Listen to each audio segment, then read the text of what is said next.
Hello বন্ধুরা, ঘুম থেকে উঠতে দেরি হয়ে গেলে ঝটপট বানিয়ে নিতে পারেন চিড়ে দিয়ে দারুণ স্বাদের হেলদি ব্রেকফাস্ট রেসিপি বা টিফিন রেসিপি। খেতে অসাধারণ টেস্টি হয়, মাত্র 1 চামচ তেলে কিন্তু তৈরি হয়ে যায়। তার জন্য এখানে দেখুন আমি 1 কাপ চিড়ে ভালো করে ধুয়ে 5 মিনিটের জন্য ভিজিয়ে রেখেছিলাম। তারপরে জলটা ভালো করে ঝরিয়ে নেওয়ার পর এর মধ্যে আমি দিয়ে দিয়েছি হাফ কাপের থেকে একটু কম সুজি। এবার চিড়ে আর সুজিটা খুব ভালো করে চামচ দিয়ে মিশিয়ে নিচ্ছি আমি। এবার এর মধ্যে আমি দিয়ে দেব 2 টেবিল চামচ মতো জল। যেহেতু সুজি দেওয়ার কারণে কিন্তু চিড়ের মধ্যে যে জলটা রয়েছে সেটা কিন্তু টেনে নিয়েছে, তাই একদম শুকনো হয়ে যাওয়ার কারণে এর মধ্যে সামান্য পরিমাণে জল দিয়ে মিশিয়ে নিতে হবে। আর চামচটা দেখুন এইভাবে ঠেসে ঠেসে খুব ভালো করে মিশিয়ে নিচ্ছি।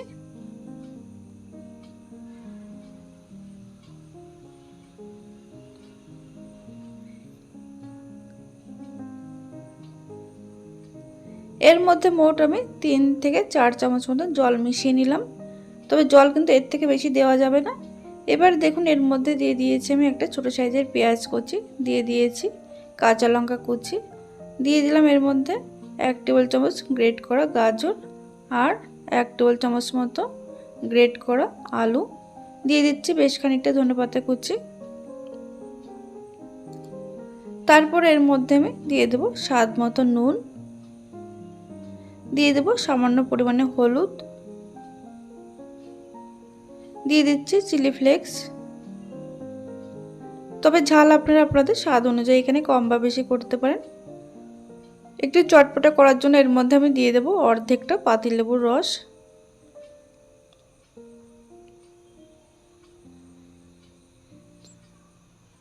এবার সব কিছু কিন্তু হাত দিয়ে খুব ভালো করে মেখে নিতে হবে।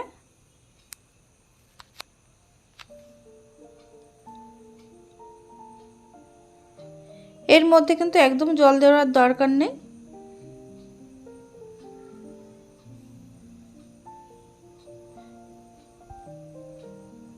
দেখুন খুব ভালো করে মেখে নিয়েছি, ঠিক এরকম হবে।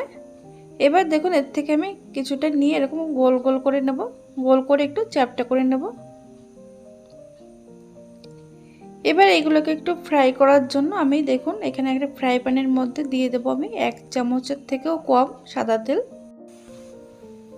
তেলটা দেখুন চারিদিকটা খুব ভালো করে লাগিয়ে নিয়েছি। তবে গ্যাসের আঁচ কিন্তু এই সময় লো টু মিডিয়ামে রেখেছি। এবারে দেখুন এক একটা করে এগুলো দিয়ে দিচ্ছি আমি, হাতে গোল করে তারপরে একটু চ্যাপ্টা করে দেবেন।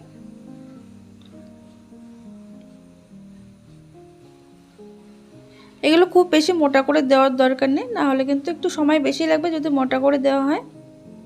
দেখুন একবারে আমি 4টে দিয়ে দিলাম।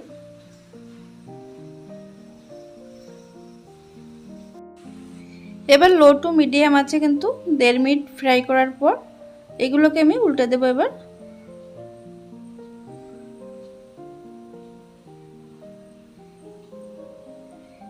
এইভাবে যদি সকালে জলখাবার বানান তাহলে দেখবেন ছোট থেকে বড় সবার কিন্তু ভীষণ পছন্দ আর খেতেও কিন্তু ভীষণ টেস্টি হয়। দেখুন এগুলো একটু দুপাশটা একটু লাল করে ভেজে নিলে কিন্তু একদম রেডি। এখানে কিন্তু আমার 1 চামচ তেলের থেকেও কিন্তু কম তেল লেগেছে আর খেতেও কিন্তু দারুণ টেস্টি হয়েছিল। দেখুন এগুলো দুপাশটা ভাজা হয়ে গেছে, এবার এগুলো আমি নামিয়ে নেব। এর সঙ্গে কিন্তু সামান্য একটু টমেটো কেচাপ হলে কিন্তু আর কিছু লাগে না, বা এমনিও খেতে কিন্তু দারুণ হয়েছিল। তাহলে বন্ধুরা আজকের এই হেলদি ব্রেকফাস্ট রেসিপি আপনাদের কাছে কেমন লাগলো অবশ্যই কমেন্টের মাধ্যমে জানাতে ভুলবেন না। আর ভিডিওটি ভালো লাগলে লাইক কমেন্ট শেয়ার করে পাশে থাকবেন, আর আপনারা সাবস্ক্রাইব করে পাশে থাকবেন।